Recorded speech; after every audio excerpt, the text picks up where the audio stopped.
¿Podrían comenzar? Gloria a Dios. Alábale que Él vive. Ok. Vamos a poner el Espíritu Santo titula este sermón, la salvación de los gentiles.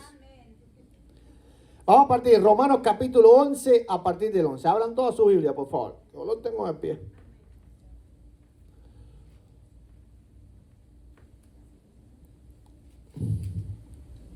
Romanos 11, 11. Ok.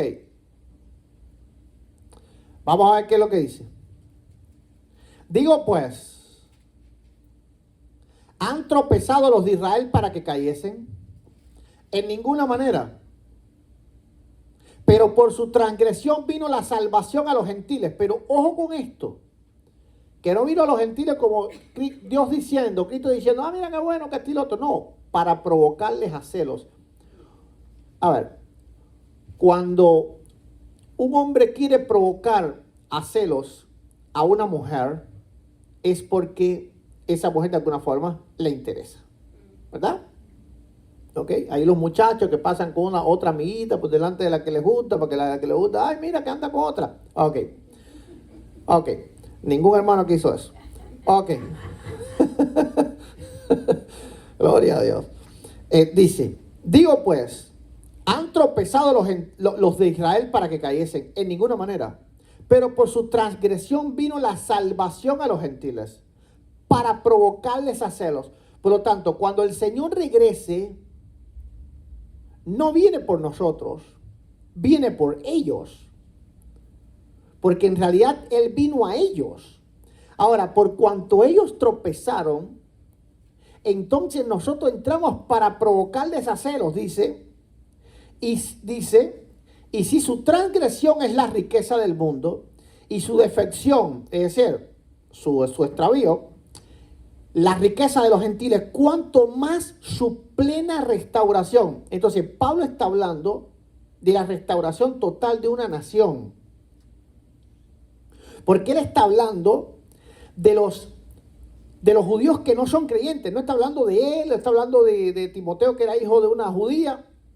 No, él está hablando de los que han tropezado. Ok, si vamos un momentico al capítulo 9, comenzando desde el verso 1. Hay que entender bien todas estas cosas. Dice, verdad digo en Cristo y no miento. Y mi conciencia me da testimonio en el Espíritu Santo, que tengo gran tristeza y continuo dolor en mi corazón, porque deseara yo mismo ser anatema, separado de Cristo por amor a mis hermanos, los que son mis parientes según la carne. Es decir, está hablando de los israelitas, de los que están perdidos. ¿Ok? Dice 4, que son israelitas. Esto es importante. Aquí habla una nación. No dice que son creyentes, que creen en Dios. No, que son israelitas, miembros de una nación. De los cuales son, nota que Pablo dijo eran en el pasado. Pablo dice de los cuales eran, pero ya no. No. De los cuales son la adopción. Ser adoptados por hijo no es de los gentiles. Ser adoptados por hijo es de ellos. Es una promesa a ellos. Dice, la gloria, es decir, la exaltación, el pacto, la promulgación de la ley, el culto y las promesas, de quienes son los patriarcas y los cuales según la carne vino Cristo, el cual es Dios sobre todas las cosas, bendito por los siglos. Amén. Entonces regresamos para el capítulo 11 y vamos a ver el 13, dice, porque a vosotros hablo, gentiles. ¿A quién está hablando Pablo? A los gentiles, cubanos, mexicanos, puertorriqueños, guatemaltecos, salvadoreños. Ok. Dice, porque soy apóstol a los gentiles, honro mi ministerio. Por si en alguna manera puedo provocar a cero a los de mi sangre y hacer salvo a uno de ellos. Nota que Pablo está diciendo, yo soy apóstol a los gentiles para provocarlos a celos a ellos. ¿Ok? No, nota nuevamente, y Pablo está inspirado por Dios. Entonces 2 veces Pablo está diciendo que Dios vino a buscarlos a ellos. Ellos no lo aceptaron. Ahora Dios quiere ponerlos celosos a ellos. ¿Ok? Dice, porque si su exclusión es la reconciliación del mundo, ¿qué será su admisión si no vida entre los muertos? Pablo está hablando que ellos como Israel, como pueblo, van a volver a ser admitidos Pablo no está hablando de uno que se va a convertir, que tú fuiste a Israel y convertiste en un judío. Pablo está hablando de un pueblo. ¿Ok? Porque él está diciendo, ellos fueron excluidos. Ellos como pueblo, no individual, porque él era judío. Entonces él no estaba diciendo que los judíos fueron excluidos individualmente.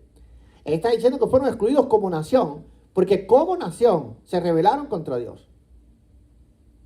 Dice, si las primicias son santas, también lo es la masa restante. Y si la raíz es santa, también lo son las ramas.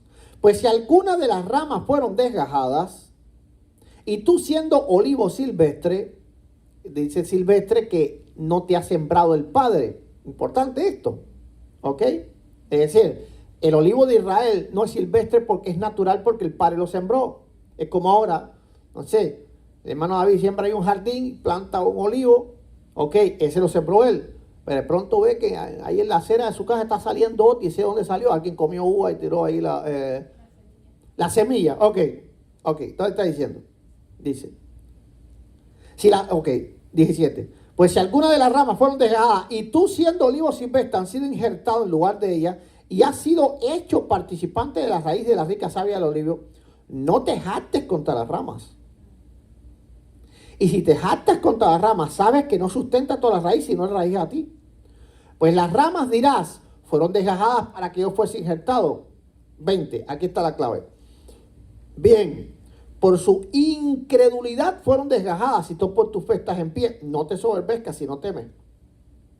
Este es un verso tremendo para ver que la salvación no se pierde. Dice, porque si Dios no perdonó a las ramas naturales, tampoco a ti te perdonará.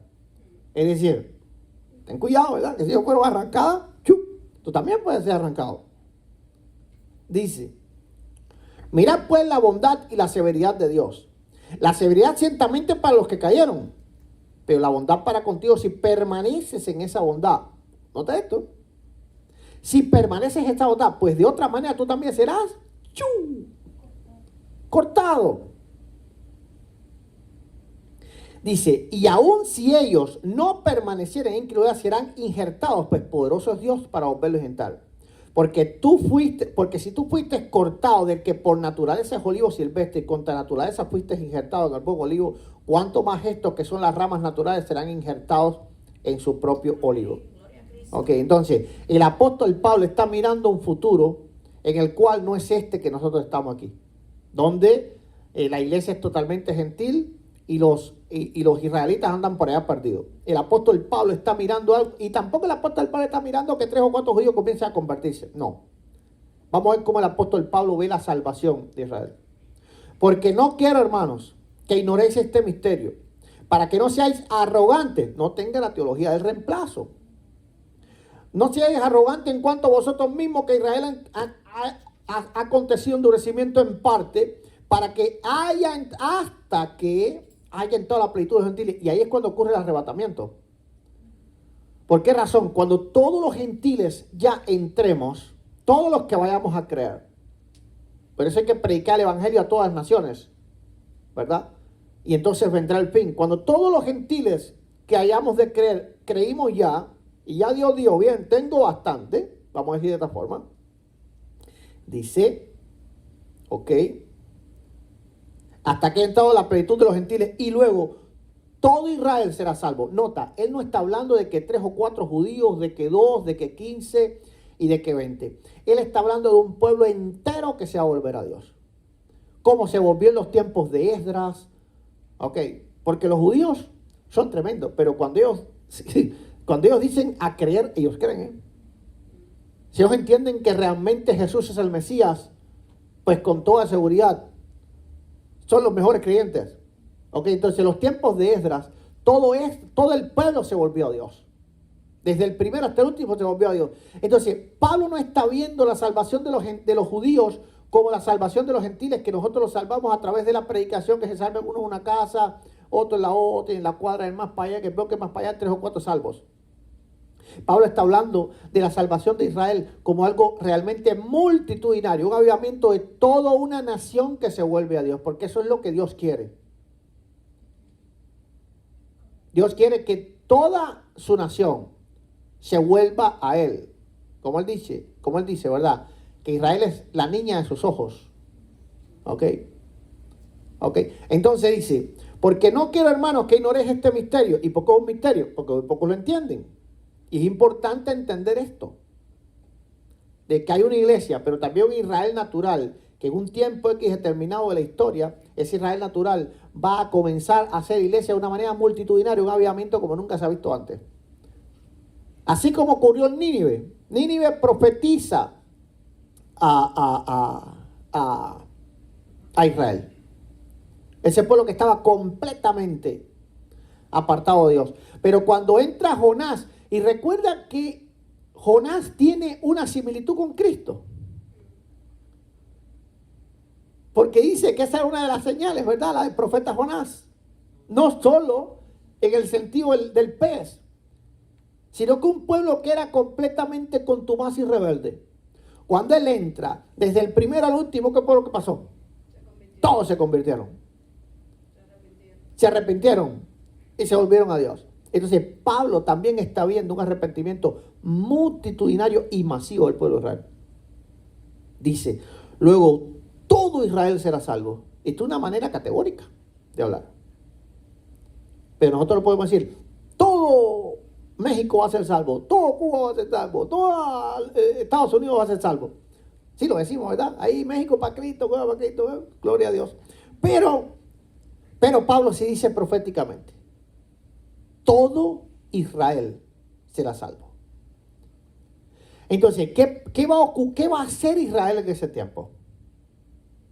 ¿Verdad? Dice el 27, y este será mi pacto con ellos. ¿Ok? Entonces, es decir, en un momento Dios se va a volver para el pueblo de Israel. Porque ya nosotros vamos a haber cumplido con la misión que nosotros hemos tenido de salvar a los gentiles. Nosotros hemos sido predicadores a los gentiles. Hemos ido a todas las naciones y hemos cumplido nuestra gran comisión, la gran comisión que Cristo nos dejó, y hemos cumplido nuestro papel en el Evangelio. Así como en un tiempo los gentiles no aparecíamos en el mapa de Dios, sino que solo Israel, el tiempo de los profetas, así entonces ahora Israel no aparece, ¿verdad? Y somos nosotros. Pero va a llegar el tiempo que Dios se va a volver a ese pueblo en el sentido que los va a llamar, porque Él siempre ha estado vuelto hacia ellos, y ese pueblo se va a volver a Dios de todo su corazón, de una manera completamente multitudinaria. Ahora, ¿qué va a pasar ahí? ¿Qué papel ellos van a tener ahí? ¿Ok? Dice el 28, así que en cuanto al evangelio son enemigos por causa de nosotros, pero en cuanto a la elección son amados a causa de los padres.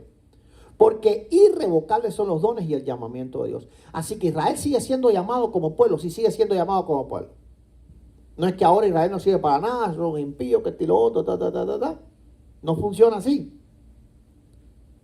Entonces, muchas de las cosas que nosotros leemos en los evangelios, muchas, no son para nosotros, son para ellos. Pero claro, ¿quiénes los estamos leyendo? Lo estamos leyendo nosotros. Entonces, hay que entender todas esas partes para comprender que Israel en un momento de la historia va a tener su momento. Cuando nosotros vamos al Apocalipsis ocurre algo interesante. Vamos a ir.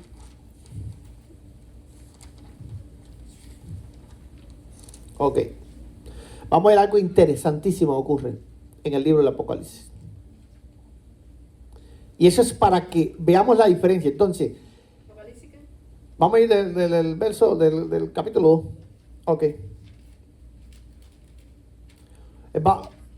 Hay que ver las diferencias para entender todas estas cosas. Entonces, el arrebatamiento ocurre antes de la siega. La siega se refiere al pueblo de Israel. Dice, cuando yo junte a mis escogidos de los 4 puntos de la tierra, okay, dice, y mis ángeles, dice, juntarán a los escogidos de los 4 puntos de la tierra, ahí es donde viene la siega. Pero hay una diferencia entre la siega y el arrebatamiento. En la siega los ángeles son los que juntan a sus escogidos, ¿verdad?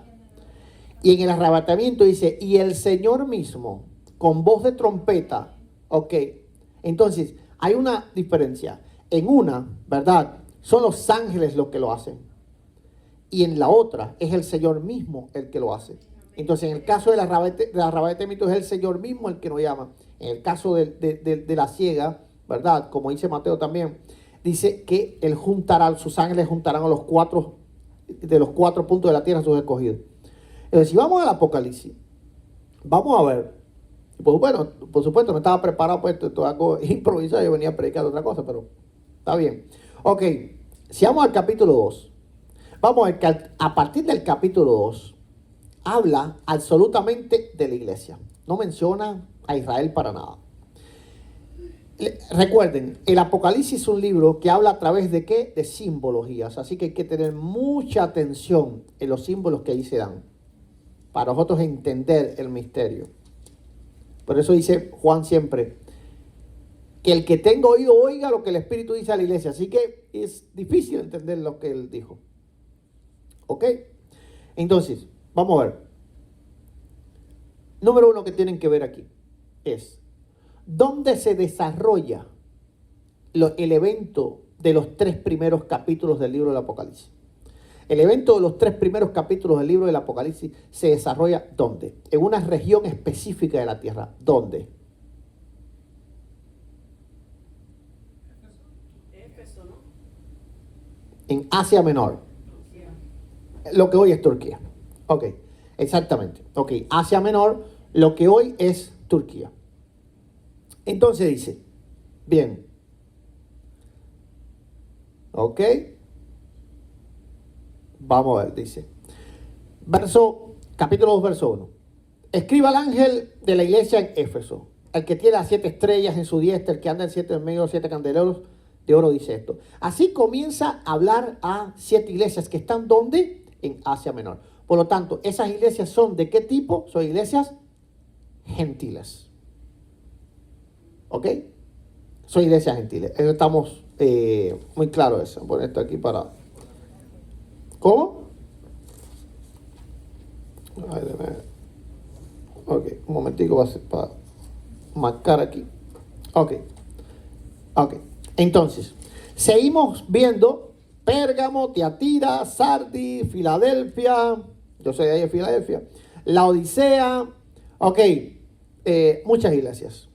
Ahora vamos a ver. Del 4 al 6, del capítulo 4 al 6, es como una pausa donde Juan se va de la tierra por completo y Juan se va al cielo.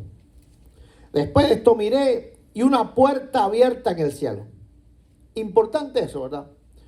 Porque después que pasa este verso 22, hay una puerta que se abre en el cielo. Y ese es el momento, ¿verdad?, en que la iglesia es arrebatada.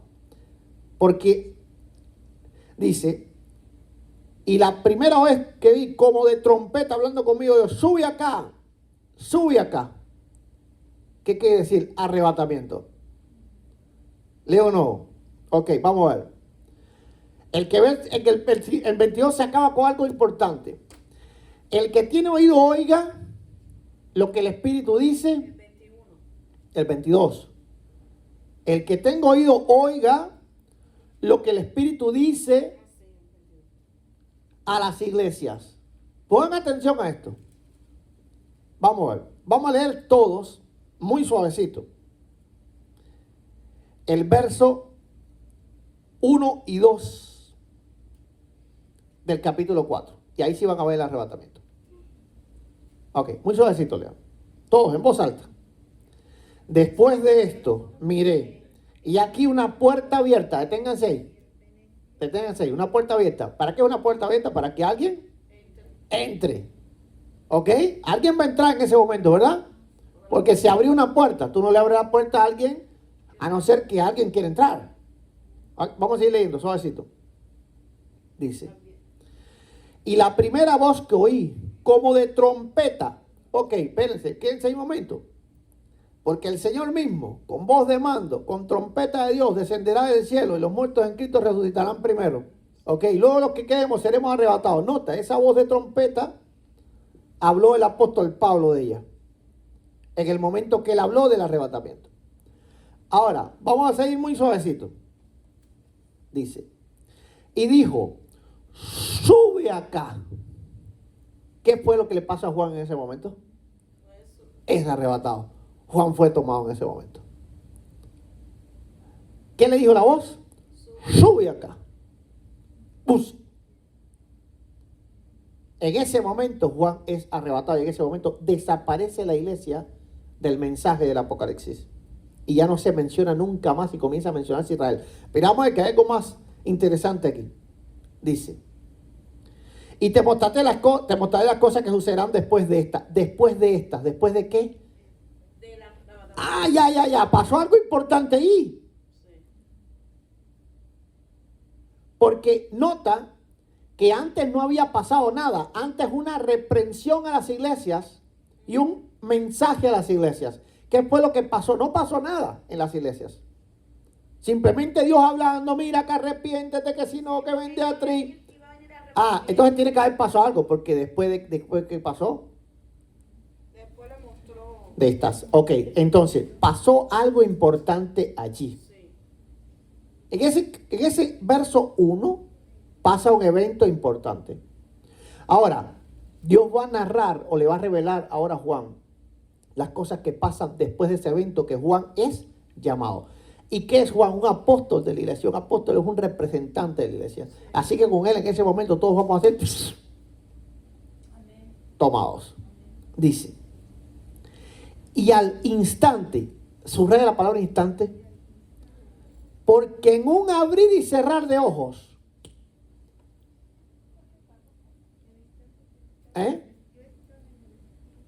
¿qué dijo Pablo? Porque en un abrir y cerrar de ojos. Sin darte cuenta. Al instante. Dice, ¡pum! Ya yo estaba en el cielo ya. Noten que Pablo me narra el arrebatamiento en un pestañazo. Tú abres y cierras los ojos a una velocidad increíble. A una velocidad increíble. Entonces dice, y al instante,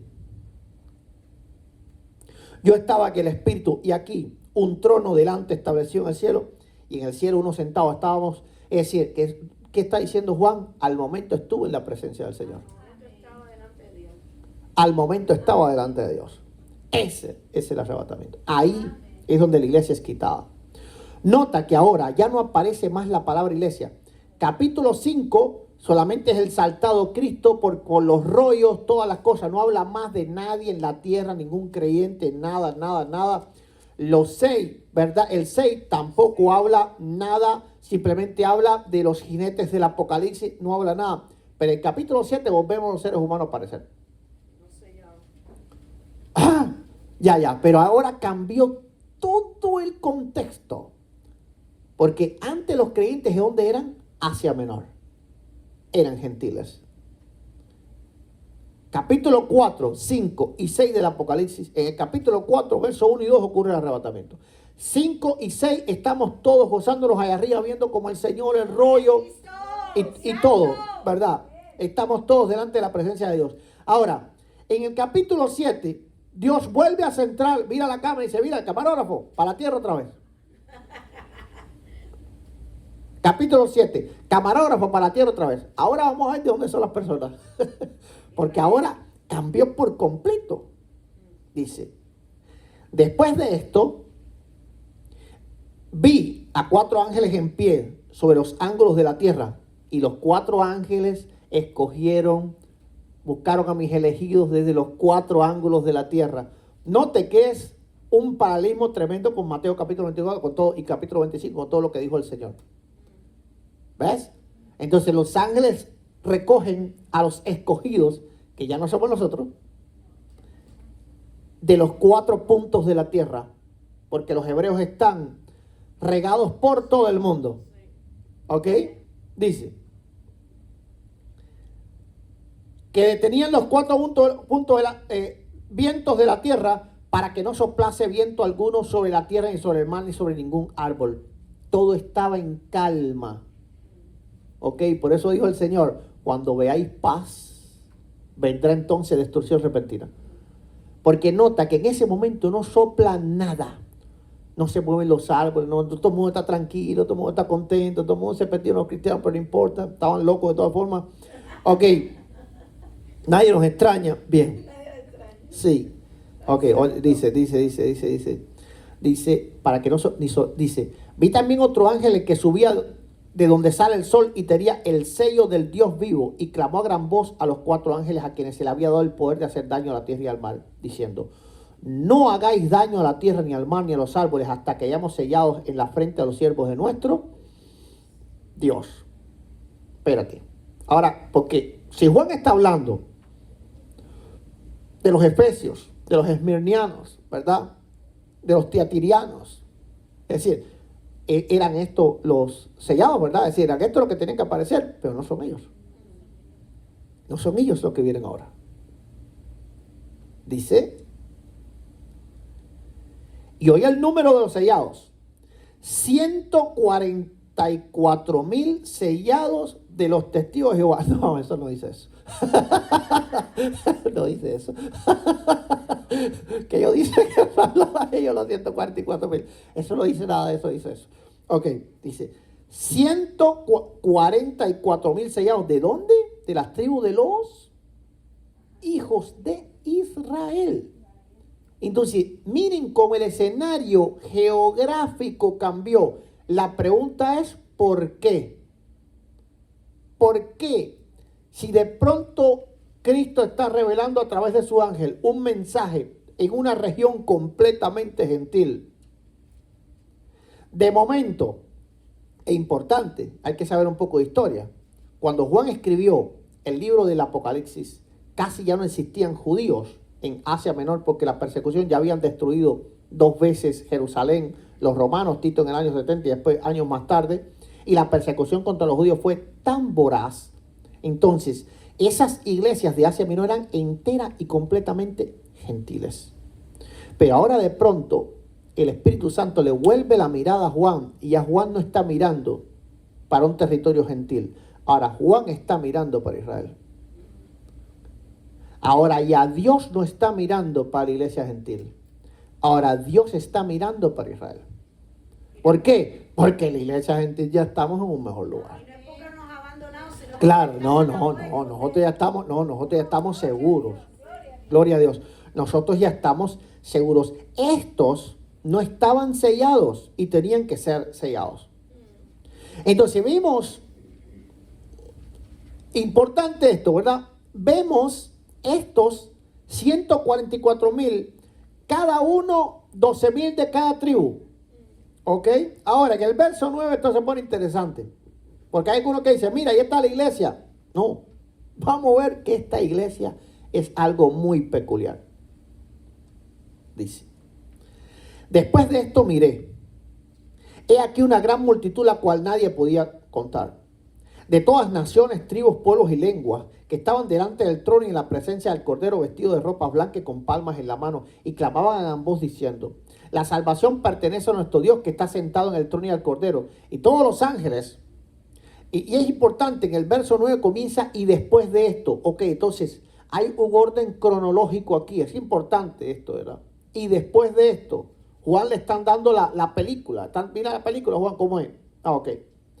Dice en el 11, y todos los ángeles estaban en pie alrededor del trono y de los ancianos y de los 4 seres vivientes, y se postraron sobre sus rostros delante del trono y adoraron a Dios diciendo, amén.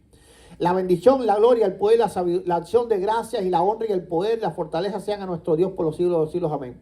Entonces uno de los ancianos, esto es importante, verso 13, por favor, lean todos el verso 13. Dice, entonces uno de los ancianos habló diciendo, estos que están vestidos de ropa blanca, ¿quiénes son y de dónde han venido? Miren, aquí hay 2 preguntas, no una. Las personas nada más se centran en la segunda, pero siempre la primera es la principal. ¿Cuál es la primera? ¿Qué es lo primero que pregunta Juan? Pregunta a los ancianos Juan, ¿qué es? ¿Quiénes son?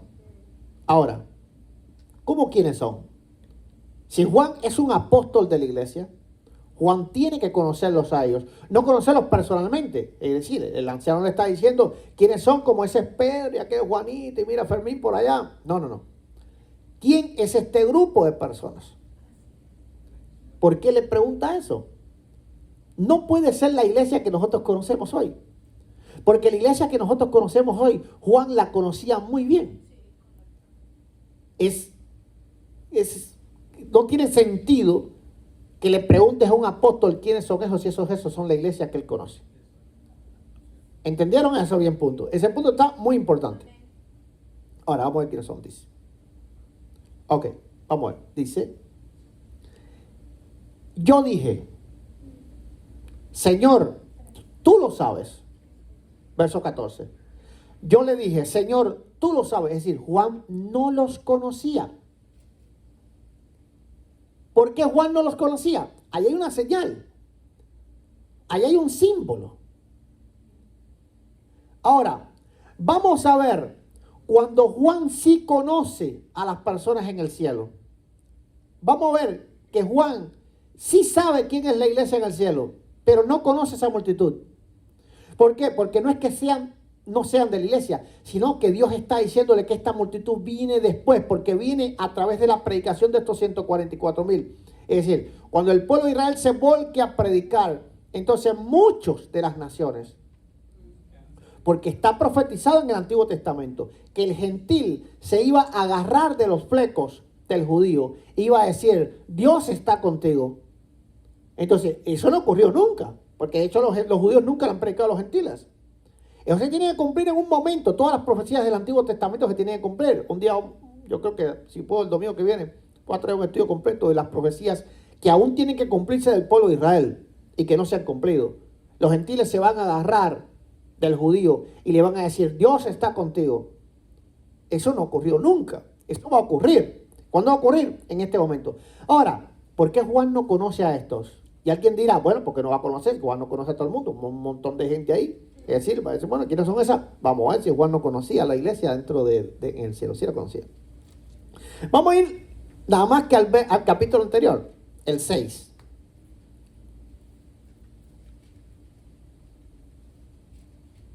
Y vamos a ir al verso 9.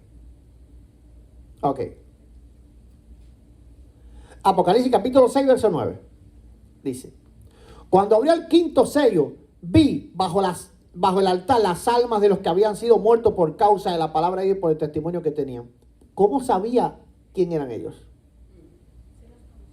Sí los conocía.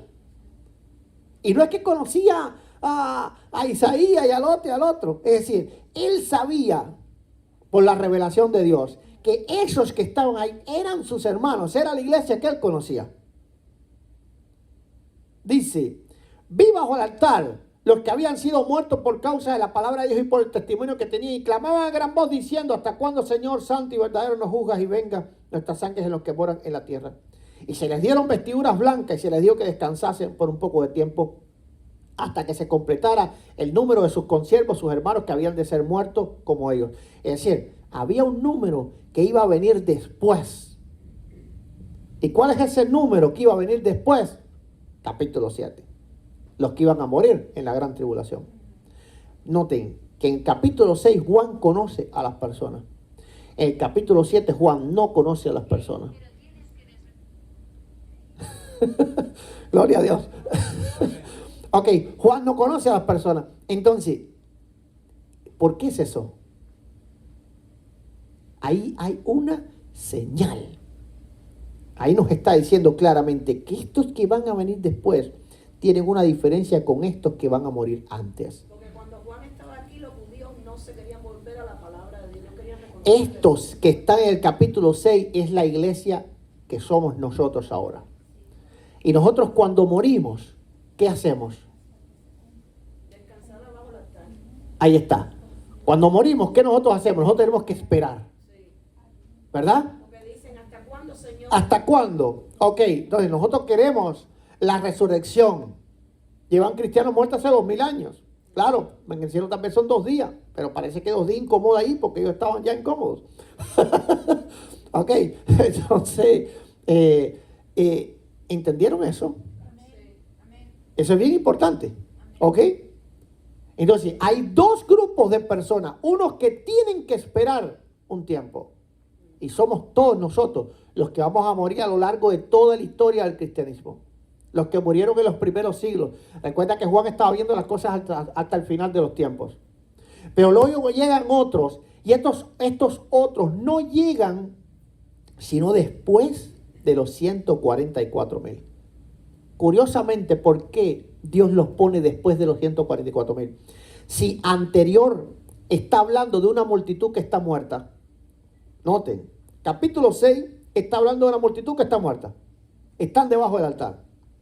Si son los mismos del capítulo 7, entonces tendría que ir corrido, pero no. Dios mete por el medio los 144,000.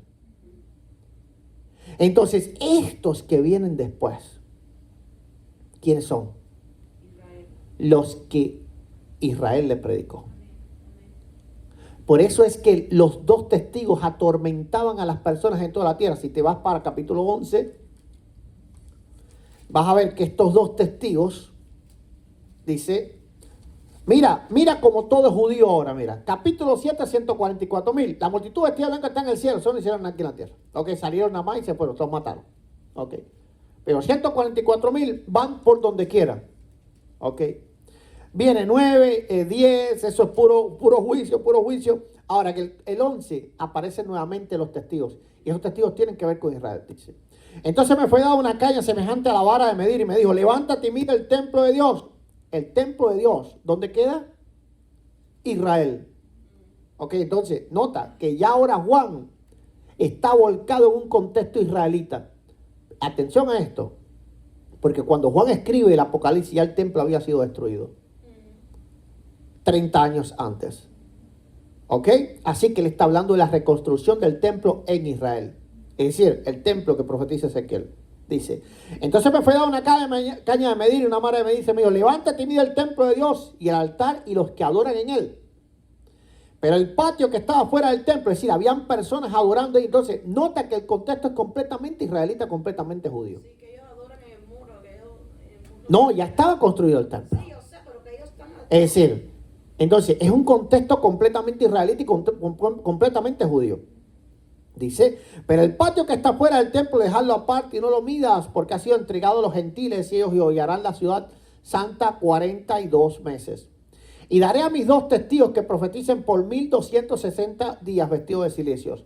Estos testigos son los dos olivos y los dos candeleros que están en pie delante de Dios por toda la tierra. Si alguno quiere dañarlos, sale boca de la boca de ellos y devora a sus enemigos. Y si alguno quiere hacerles daño, debe morir de la misma manera. Entonces, estos testigos que profetizan están completamente guardados por el poder de Dios.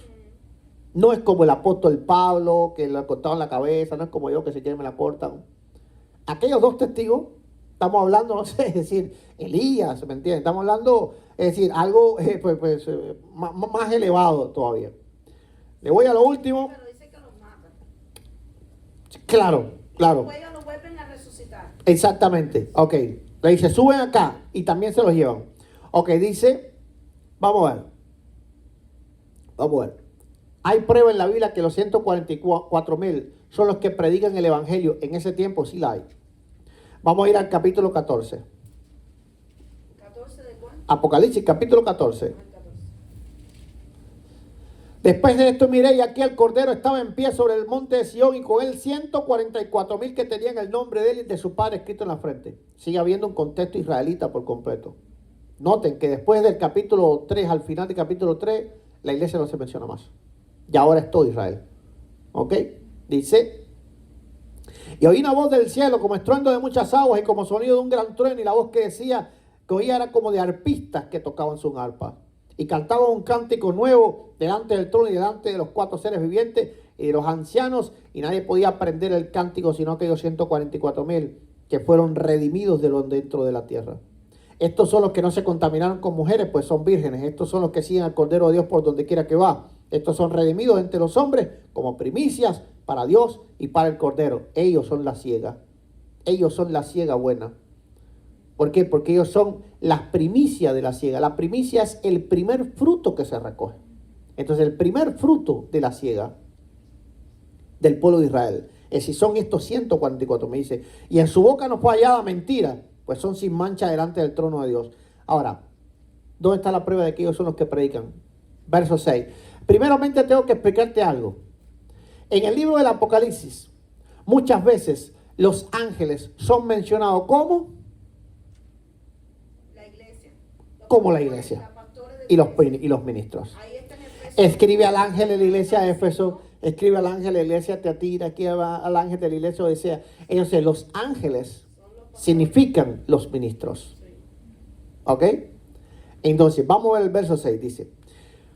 Y sabemos que los ángeles no predican el evangelio, ¿verdad? Somos nosotros los seres humanos. ¿Ok? Porque Dios le plació salvarnos a través de la locura de la predicación, dice la Escritura. Ok, dice ahora. Vi volar en medio del cielo a otro ángel que tenía el evangelio eterno para predicarlo a toda nación, tribu, lengua y pueblo. Lo que dice Apocalipsis capítulo 7. En el verso 6. 14. Apocalipsis 14, 6. Dice, vi volar por en medio del cielo otro ángel que tenía el evangelio eterno para predicar a los moradores de la tierra y a toda nación, tribu, pueblo y lengua, diciendo a gran voz, temer a Dios y darle gloria. Ok. Entonces, ¿a quién le predicó este ángel? Tribu, pueblo, lengua. ¿Dónde escucharon tribu, pueblo, lengua y nación? En el 7, ¿verdad? Una multitud vestida de blanco de todo pueblo, lengua, tribu y nación. Entonces van a ser 3 grupos. ¿Cómo 3 grupos? Los israelitas, la iglesia y los últimos. Que son Sí, de sí. vestiduras blancas. Sí, los últimos también son parte de la iglesia, porque los 144,000, pero ellos van a venir de la predicación de estos 144,000, porque ya nosotros no estamos. Pero son, sí, así como lo mencionas, son como si fueran 3 grupos. Sí, vamos a decir que son 3 avivamientos. Ahora estamos viviendo el avivamiento de los gentiles, lo que Pablo dice en Romanos 11:25. La plenitud de los gentiles.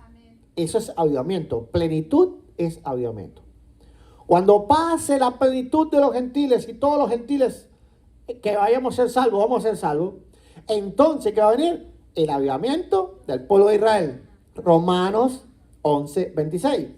Y luego entonces todo Israel será salvo. Pero luego entonces que venga ese avivamiento, ¿para qué ellos vienen? Para hacer algo, no simplemente para decir, mira, Dios nos salvó. ¿A qué venimos los creyentes? ¿A qué? A predicar. Entonces, ¿que somos 144,000 montados en camellos por el desierto? No, somos 144,000 predicando. Porque son siervos. Lo dice Apocalipsis 7, ¿verdad? Dice, son siervos. ¿Y el siervo qué es lo que hace? Servir. Entonces viene el tercer avivamiento. Y el tercer avivamiento es Apocalipsis capítulo 14, verso 6, que está recogido también en el 7. A estos 144,000 Dios los llama un ángel. Y a estos 144,000 Dios les da la predicación de ¿qué cosa? Del evangelio eterno. Y este evangelio eterno entonces es predicado a todos los moradores de la tierra y a toda tribu, pueblo, lengua y nación. ¿Ok? Ahora después viene la ciega. En el 14. ¿Ok? Y ahí es donde entonces estamos hablando nosotros, ¿verdad? Sí. ¿Ok? Entonces, noten cómo todo tiene un orden. Todo tiene un orden. ¿Por qué razón ahí viene la ciega? Porque ya Dios recogió las primicias, que son los 144,000. Ya recogió la cosecha, que es la multitud vestida de blanco, ¿verdad? Es decir, ¿y ahora qué es lo que viene? Ahora viene el juicio. Ahora viene el juicio contra los impíos. ¿Ok? Gloria a Dios. Bueno, espero, yo sé que estos temas son de volverse loco. Ay, a mí me encantó. Ok, pero de otra forma, hubiese mucho problema para entender. Estos temas son no aptos para cardíacos. No apto para cardíacos. Sería muy difícil de entender por qué la iglesia desaparece ahí en el 4:1.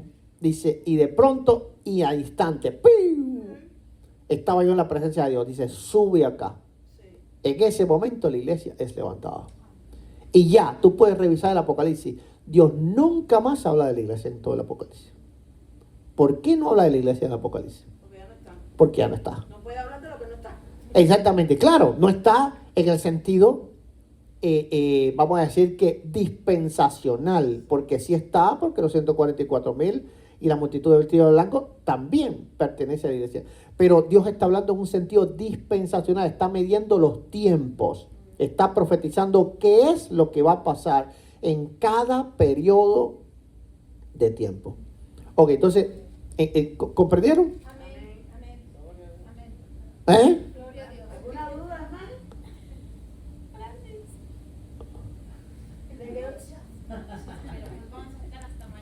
Una nada más, la más importante. Deme una, la más importante. Bueno, la más importante que yo no me ha quedado claro.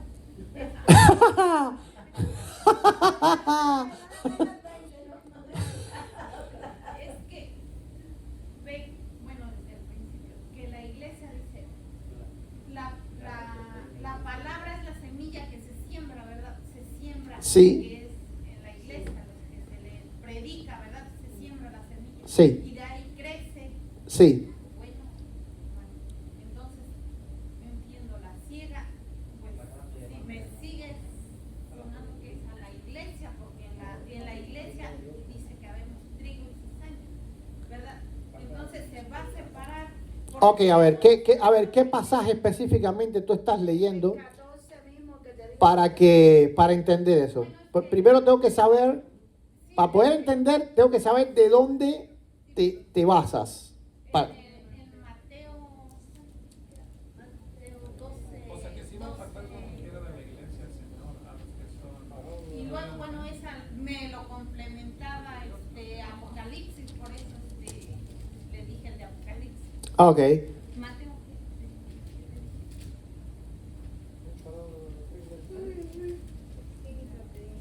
Sí, es en la 13. El sembrado. Es el 13, la parábola del trigo y la Sí. cizaña. Mateo 13.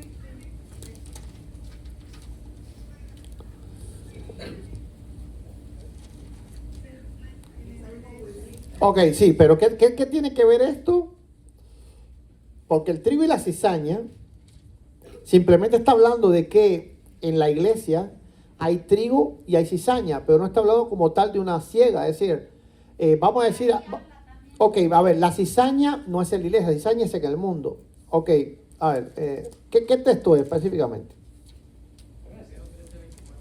¿Cómo? Ok, Mateo 13:24. Vamos a ver. Aquí hay una confusión. Vamos a ver. Ok, vamos a ver. Observen bien, porque cuando Cristo dio parábolas, siempre después las explicó.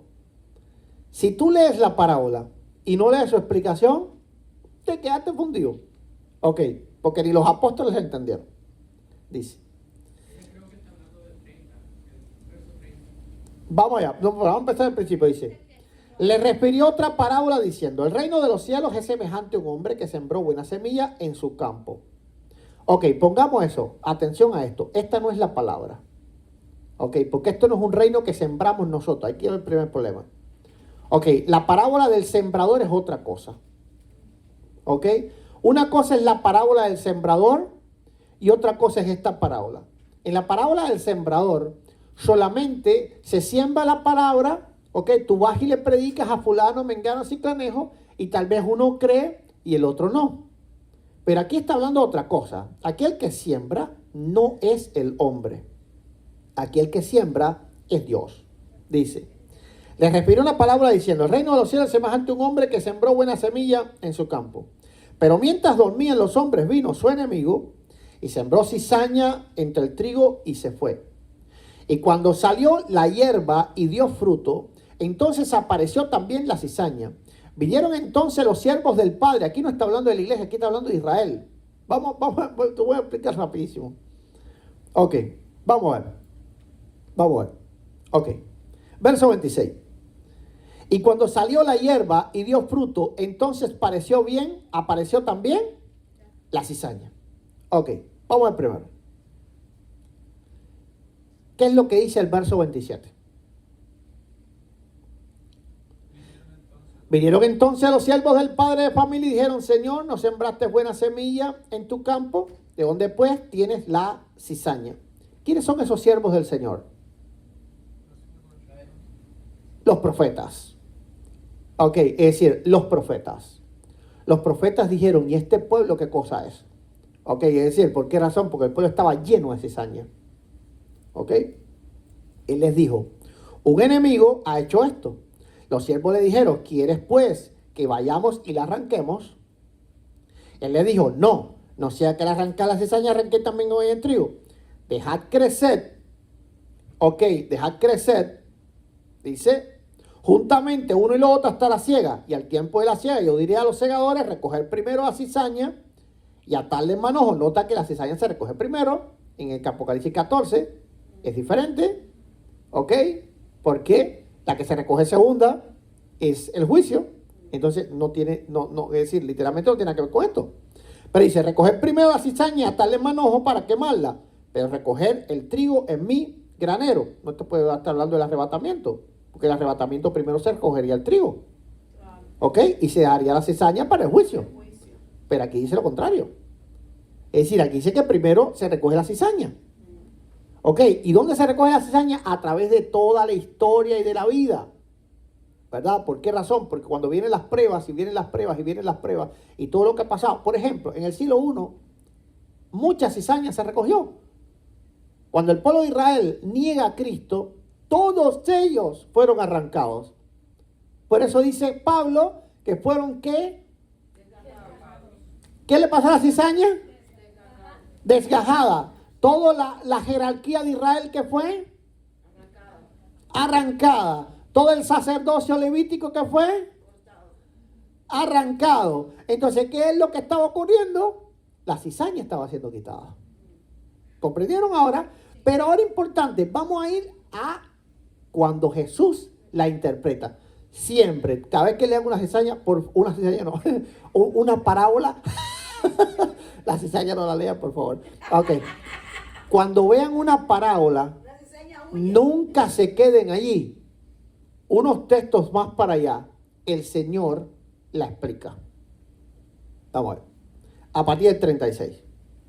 Dice: el que siembra la buena semilla, ¿quién es? El Hijo del Hombre, es Dios. ¿Verdad? Es decir, no es lo mismo la parábola del sembrador que esta. Es decir, son dos eventos absolutamente diferentes. O sea, aquí no es la palabra la que se está sembrando. Ok, vamos a ver, dice. El campo, sí, Mateo 13. El campo es el mundo, no es la iglesia.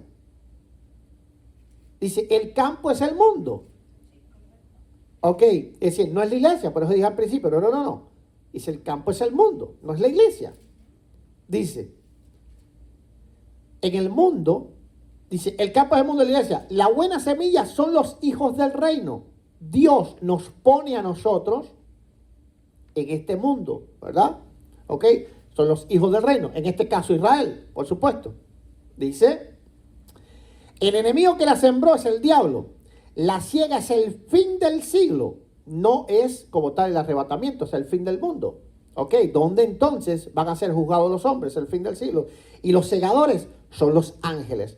Nota, que es importante. ¿Quién ciega, quién recoge a la iglesia? ¿Son los ángeles o es el Señor? No son los ángeles, es el Señor.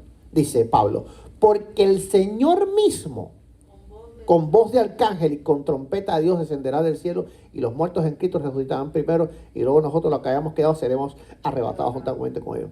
A nosotros nos vienen a buscar los ángeles. Entonces, por eso di la diferencia de la ciega y el arrebatamiento. En la ciega son los ángeles, en el arrebatamiento es Cristo.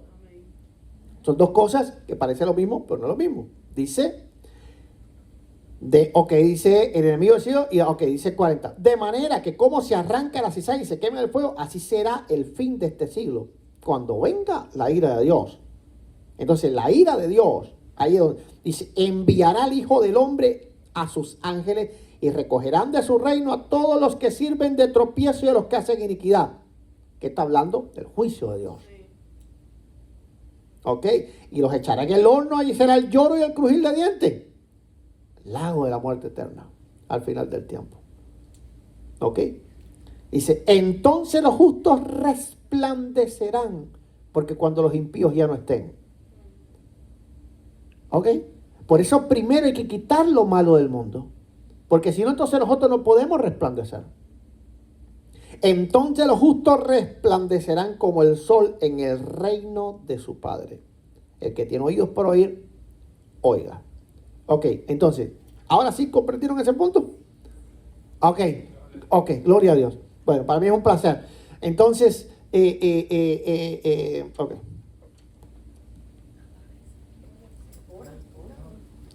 No.